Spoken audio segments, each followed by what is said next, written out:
ఈ ప్రపంచాన్ని ఎప్పటికైనా బైబిల్ కాళ్ళ మీద పడేయాలనేదే నా కోరికండి. నా కోరిక ఎప్పటికైనా ఈ ప్రపంచాన్ని బైబిల్ కాళ్ళ మీద పడేయాలి. ఏంటంటే బలవంత మత మార్పిడుల అవి ఎందుకండి? బలవంత మత మార్పిడులు అంటారు. తప్పండి. నా మాటల వల్లనే ఎక్కువ దేవునిలోకి వచ్చిన శాతం ఉంది.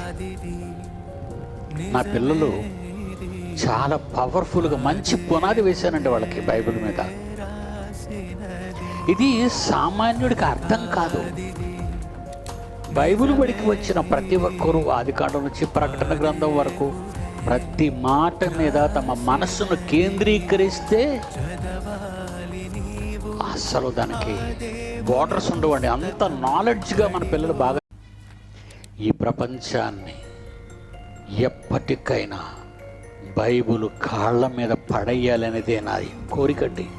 నా కోరిక ఎప్పటికైనా ఈ ప్రపంచాన్ని బైబిల్ కాళ్ళ మీద పడేయాలి.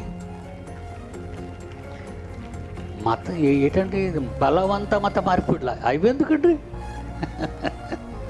బలవంత మత మార్పిడులు అంటారు. తప్పండి. నా మాటల వల్లనే ఎక్కువ దేవునిలోకి వచ్చిన శాతం ఉంది.